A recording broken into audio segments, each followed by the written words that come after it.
Mi gyda ni ar drywydd peryglus, brawychus. Wrth edrych o'n gwmpas heddiw, mae'n anodd dychmygu yr effeithiau dychrynllyd trawsffurfiol fydd cynhesu bydd eang yn cael ar y blaned. Ond mae'r buddion yma'n barod. Fy enw I ydy Evan Burgess. Dwi'n 16 mlwydd oed ac am y flwyddyn a hanner diwethaf dwi wedi cymryd diddordeb mawr yn cynhesu bydd eang. Diddordeb sydd yn cael ei gyrru gan bryder. Pryder am ddyfodol fi a dyfodol fy ffrindiau. Yn 2018, cefais I fethol i Senedd Ieuenctid Cymru, ac ers hynny dwi wedi bod yn cynrychioli pobl ifanc Sir Conwy ar lefel cenedlaethol, tan diwedd fy nhymor wythnos diwethaf. Yn y Senedd Ieuenctid, mi es I gweithio ar y pwyllgor gwastraff plastig ysbwyol. Yn yr Hydref, cyflwynom ni yn adroddiad ar y pwnc, ac mi ges I cyfle arall i siarad yn y Senedd Riithiol. Yn y 2 flwyddyn diwethaf, dwi wedi cael cyfleoedd anhygoel i siarad yn y Senedd, ar y radio, a hefo nifer fawr o bobl am bynciau'n gysylltiedig hefo'r amgylchedd. Pam ydw i'n dweud hyn I chi? Dyma gyrraedd fy niddordeb I yn y pwnc yma. Yn Tachwedd 2019, mi nes I mynychu School Strike for Climate ym Mae Colwyn, ac ers hynny dwi wedi bod yn siarad am chwilio mewn I gynhesu bydd eang yn famseg sbar. Iddo fi, ffeithiau rhaid y dangos yn glir fod rhywbeth angen newid. Mae tymheredd y byd wedi codi 1 gradd Celsius o'r 1.5 fydd yn ysgoi'r effeithiau o gynhesu bydd eang fydd yn bygwth bywydau. Mae rhywbeth angen newid. Yn mannau Arctic y byd, mae tir sydd wedi rewyn barhaol o'r enw permafrost. Mae permafrost yn sail I fywydau yn yr Arctic.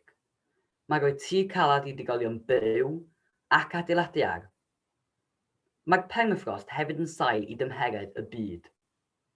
Mae'n stogio dwywaith y maint o carbon ag yn atmosffer, ac wrth iddo toddi, mae'n ryddhau y carbon yn gynhesu ein blaned bellach sydd yn achosi mwy o permafrost I doddi.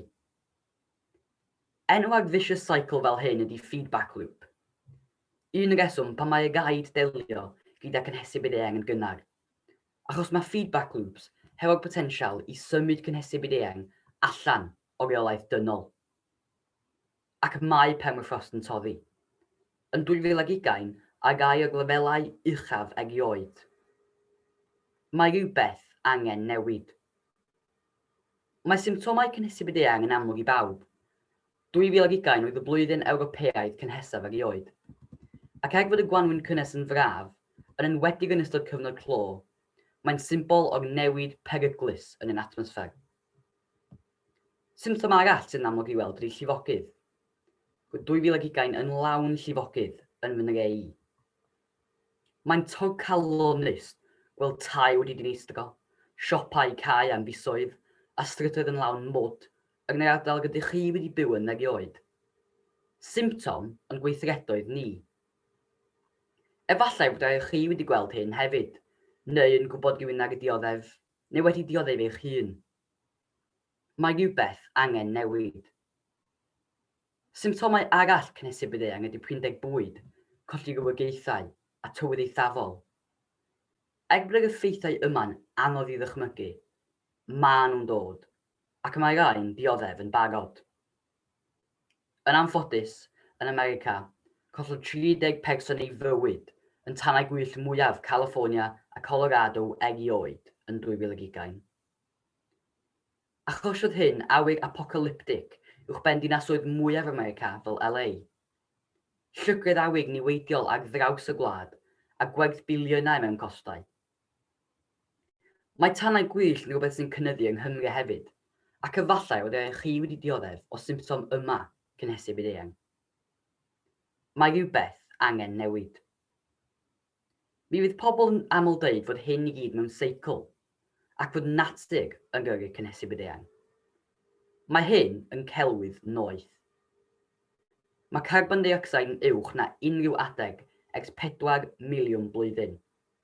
Ac pryd hynny, roedd y môr 10 I 25 metr yn uwch, ac tymhereddau'n 2 I 4 gradd Celsius yn gynhesaf. Yn ddychrynllyd, Os mae tymhereddau a lefelau y môr yn codi i'r lefel yma, mae'n bosib bod Llandudno, Conwy, Aberystwyth a Caerdydd i gyd o dan y môr, yn seiliedig ar effeithiau y lefel o carbon dioxide yn yr atmosffer yn bresennol. Mae rhywbeth angen newid.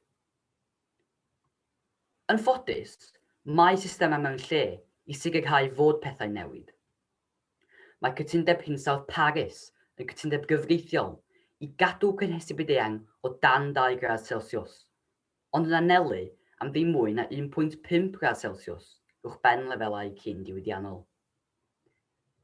Yn rhan o hynny, mae Llywodraeth Prydain wedi cytuno i leihau nwyon gwydyr 68% erbyn 2030, wedi cymharu â lefelau 1990. Mae'r Llywodraeth wedi gwneud cynnydd, ac mae allyriadau wedi disgyn, wedi ei gyrru gan newidiadau yn y sector pŵer. Ond dyma lle mae'r ymladd yn dod i fewn. Ymladd rhwng geiriau a gweithredoedd. Ymladdio bydd yn dewis dyfodol i'n cymdeithas. Cenhedlaeth chi, cenhedlaeth fi, a unrhyw cenhedlaeth ar ôl fi. Gweithio'r ymwymiadau hyn, mae'r byd i gyd oddi ag y llwybr i gymdeithas di-carbon fydd yn sicrhau dyfodol diogel i bawb ar y blaned. Mi rydyn ni'n methu ar y cytundeb Paris, ac ar drywydd i gynhesu'n blaned ymhell dros 1.5 neu 2 gradd Celsius. Rhwng 2019 ac 20, daeth y Prydain hefyd methu, ac 17 allan o 21 marciau cynnydd ar newid hinsawdd. Mae Pwyllgor Newid Hinsawdd y Llywodraeth wedi dweud fod ymdrechon i ddilyn gyda llygad diwydiannol yn annigonol ac fod ni'n methu. Mae arian ar gael ar gyfer creu y gwlad sy'n effeithiol gyda ynni hefyd wedi bod yn annigonol. Mae cynnydd da wedi cael ei gwneud yn y sector pŵer, un o'r sectorau pwysicaf. Yn y flwyddyn diwethaf, ond 40% o egni oedd yn symud trwy'r National Grid wedi cael ei gwneud trwy tamwydd ffosil. Roedd 27% wedi gwneud yn ffurf adnewyddadwy, ac roedd 18% wedi gwneud trwy pŵer niwclear. Mae rain yn rifa positif, ond ydy rifa da mewn un sector, geiriau a cytundebau braf, a gobeithio am y gorau, ddim yn strategi. Mae raid i ni gwneud mwy. Dyna di'r ymladd, rhwng geiriau a gweithredoedd. Mae cwmnïau hefyd efo rôl fawr i'w chwarae yn y brwydr yma. Cwmnïau ynni a tamwydd ffosil yn arbennig. Mae tamwydd ffosil yn cyflawni 80% o ynni y byd, sydd yn gyfrifol am 89% o allyriadau. Mae hyn yn rhy uchel o bell. Mae o fyny i'r cwmnïau newid i egni adnewyddadwy a llywodraethau i annog hynny. Cwmnïau tamwydd ffosil fel ExxonMobil, Shell, BP a Chevron. Mae 100 o gwmnïau fel hyn wedi bod yn gyfrifol am 71% o allyriadau tŷ gwydyr y byd ers 1988.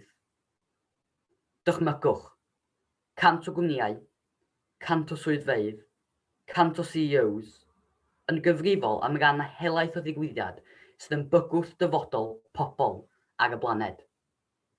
Dyna reality. Mae BP wedi rhedeg hysbysebu'n dweud fod nhw'n working to make energy cleaner, ac mae Shell wedi hysbysebu fod a bright future starts now, ac yn annog pobl i help keep the sky blue. Mae'r hysbysebau yma'n edrych fel fod y cwmnïau wedi ymrwymo i gwffio cynhesu byd-eang. Ond unwaith eto, mae'r ymladd rhwng geiriau a gweithredoedd yn amlwg. Roedd y achos llys dod yn erbyn BP yn dweud fod nhw'n rhedeg hysbysebwydd oedd yn potentially misleading. Trad, mewn gwirionedd, roedd y cwmni'n gwario 96% o'i arian ar losgi olew o nwy. Tamwydd ffosil sydd yn gynhesu'n blaned. Roedd Shell hefyd yn eir o greenwashing, gyda'n gwario 90% o'i arian ar damwydd ffosil. Dyma'r ymladdio, y brwydr rhwng geiriau, hysbysebau a cytundebau a gweithredoedd clir fydd yn, mewn gwirionedd, achub ni o ni ein hunain. Gweithio efo hysbysebau a cytundebau, mae'r byd cyfan yn methu, wedi disgyn oddi ar y llwybr i net zero. Ac oni bai wedi'n cynyddu a cyflym ein dadcarboneiddiad, bydd pawb yn talu. Mae rhywbeth angen newid, ac mae'r ymladdio rhwng geiriau a gweithredoedd yn paralysu ein ymateb i trychineb sydd yn chwarae allan o'n blaen. Mi gyda ni'n gwybod fod ni oddi ar y llwybr i net zero, a fod tamwydd ffosil yn cael ei defnyddio llawer ormod, yn cyflawni 80% o egni byd. Ond mae obaith, ateb cywir, ac yng nghanol y niwl mae goleuadau o agfeg da. Os rydyn ni'n newid i egni adnewyddadwy, mae'n bosib osgoi y gweithaf o gynhesib i'r eang. Mi rydyn ni'n gwneud hynny, yma yng Nghymru, yn golau o agfeg da. Ac yn 2030, rydyn ni'n anelu am 70% o'r ynni defnyddiwyd yng Nghymru wedi gwneud yn adnewyddadwy.